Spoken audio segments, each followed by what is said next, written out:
Les propos officiels du gouvernement israélien ne font plus illusion.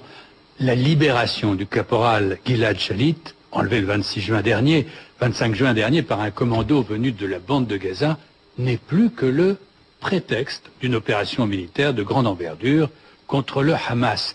L'État hébreu se préoccupe moins aujourd'hui de ramener sain et sauf le jeune appelé de Tsahal que de réduire à néant le gouvernement d'Ismaël Haniyeh.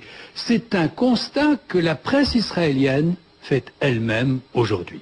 L'offensive déclenchée par le gouvernement d'Ehud Olmert est en effet sans commune mesure avec la prise d'otages perpétrée par un groupe d'activistes du parti islamiste. Ce rapt, condamnable, ne peut à lui seul expliquer l'isolement, le quadrillage et les bombardements systématiques de la bande de Gaza, la mise en quarantaine de sa population au risque de l'affamer, la destruction du bureau du Premier ministre et l'arrestation de 6 ministres et d'une vingtaine de députés.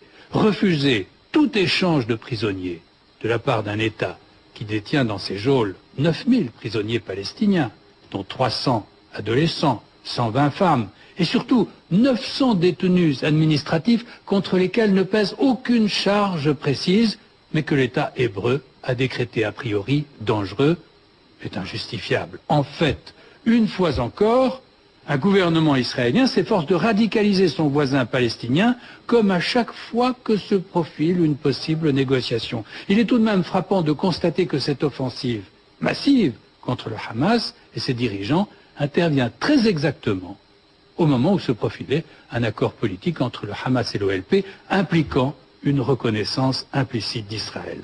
Tout se passe en tous les cas comme si l'État hébreu s'efforçait de souffler sur les braises chaque fois que renaissait un timide espoir de négociation, donnant de la sorte raison aux éléments palestiniens les plus extrémistes. Mensonges et violence sont aujourd'hui les deux axes de la politique israélienne en Palestine. La communauté internationale, curieuse euphémisme, se contente d'aimablement demander à Israël de faire preuve de davantage de retenue. Elle regrette le terrorisme palestinien, mais elle se garde bien d'appeler par son nom celui que pratique l'État hébreu, le terrorisme d'État.